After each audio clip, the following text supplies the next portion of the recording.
It is GarbAugust, and I have my Stay Trashy shirt on, and I have finished my first week of reading for GarbAugust, and it was this delightful Naked Came the Stranger by Penelope Ashe, and this week is basically books that are excessively sexual or violent, just for being the sake of that way.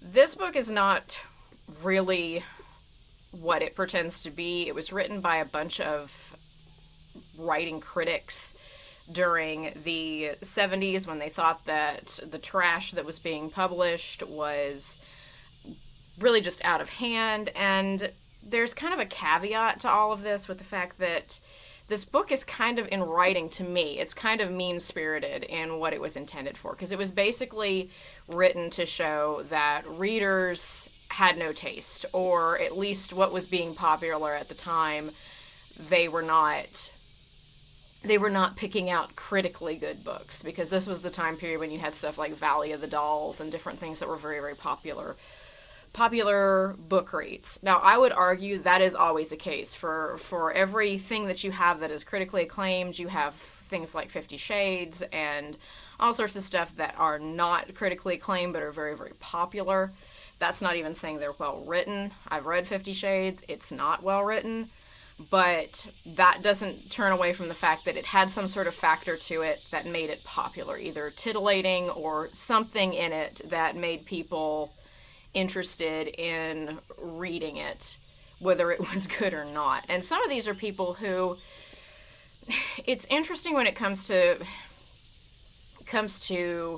popular fiction, the stuff that becomes really, really popular, because sometimes the stuff is popular in such a way that these are people who are not normal readers. These are people who are reading it because they've heard the hype around it.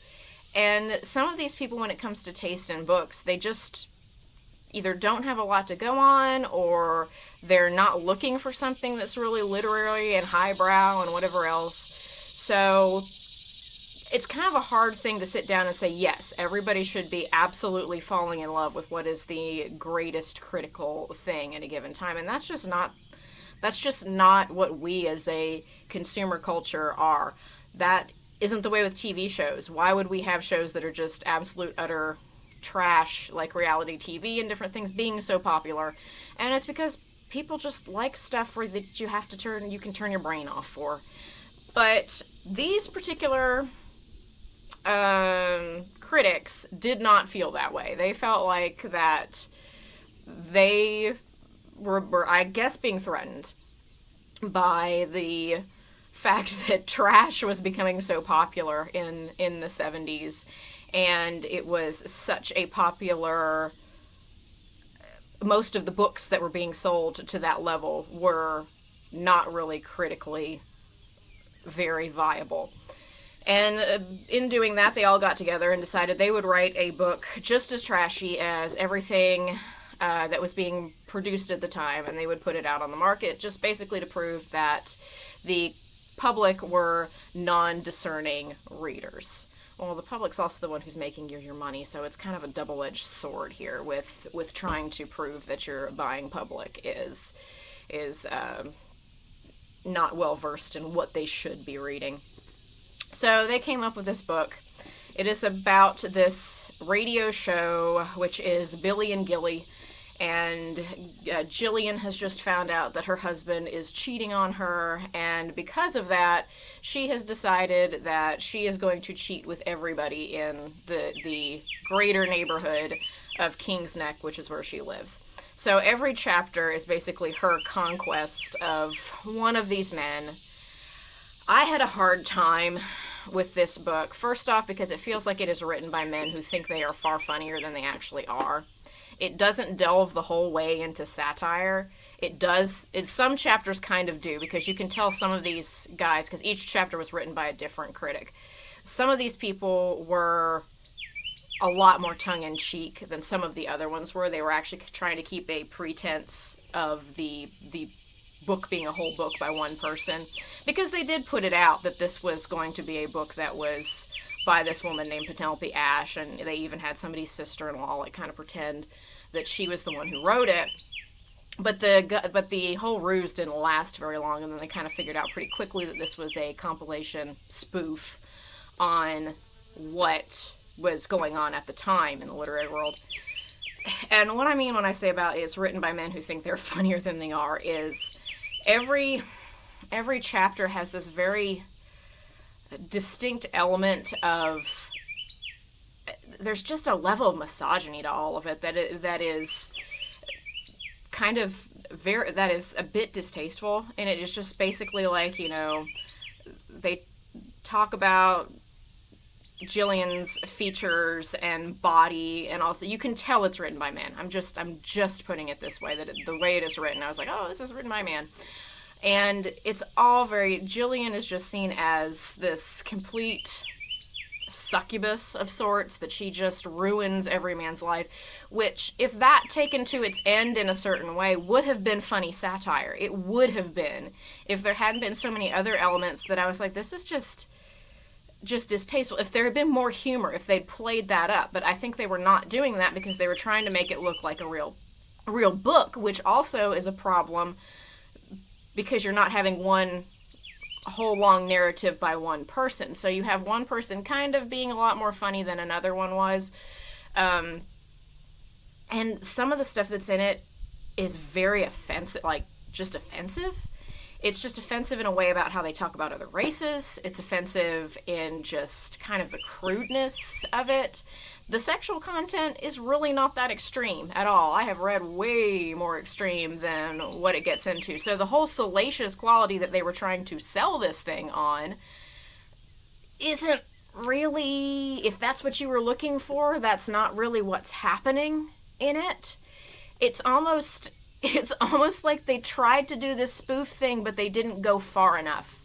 It's like it was written by people who were too prudish to just go that extra step that I have seen plenty of female writers do in different areas who are being serious with this type of a book. So if they had really been wanting to copy that and really been trying to hit on what that problem was that they had with basically salacious, trashy books for no reason, they didn't go far enough. I'm just going to throw that one out there. The first chapter maybe gets a little bit there in some way, but otherwise they didn't. This almost didn't, to me, didn't fall into just being sexually explicit, because it wasn't in a lot of ways. Like, it was ridiculous. But there were some really, really offensive things. That one chapter in particular, one of the men she seduces is gay, and that is just that whole part is just very distasteful in such a way that I gave this book a 2 on Goodreads. This was just not.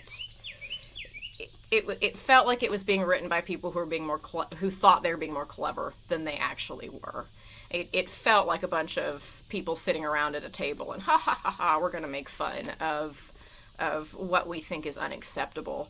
And trash is one of these things that John Waters always said, for you to be able to appreciate tastelessness, you have to have taste. And that's kind of the truth. A lot of times people don't get the joke. If you don't have any taste, you don't get the joke or what's funny about trashy things and different stuff. And people can just enjoy what they want to enjoy. The whole situation with trash and what is acceptable and what is not. Offensiveness, I can understand. I can understand people having issues with offensiveness and different things, because I certainly did with this book. But just because they think it's a pointless plot, or they think it's a trashy topic or whatever else, doesn't necessarily negate whether somebody likes it or not. Taste is just taste. It is what it is. And I think sometimes bad taste and bad writing, sometimes they overlap, because bad taste tends to many times have bad writers with it, that you just like, this is not good writing. That's the thing with 50 Shades. That's the thing with Twilight. It's the concept, and what was being written could have been made in a certain way that was more acceptable, but it came across as even worse than it was because the writing was just not good. And I think that's where we kind of have an overlap sometimes, and there's a lot of just confusion about trash and different things along those lines. I've often said trash itself, good or bad, has violence and sex just for the sake of having it. It has nothing to do with the plot, which somebody argued with me about and said about the fact, well, erotica just has sex for, yeah, but it's part of the plot, generally. Like, it's generally part of, it should be what's part of what's happening. It should not just be, and it should still be written well. It should not just be thrown in there for, and there's a plot, and then there's this, and then there's plot, and then there's this. Because they said about, well, romance novels, da-da-da. Well, generally the sex is part of the romance. It's part of the plot of the romance novel. So, that's neither here nor there. To me, I still hold by the fact that if the violence in the sex has no meaning in the book, it is still trash. I have seen books that are considered literary that I would consider trash just because they have sex thrown in there for absolutely no reason other than just because we have to have it in there to make it adult. So that's just my opinion on the matter. So my first book here, I had hoped it would be a little bit more entertaining than it was. It's a fast read, but it wasn't. It just kind of got repetitive. It was just, here's a different man. Here's a different way she ruined this man. Here's the different, da-da-da-da.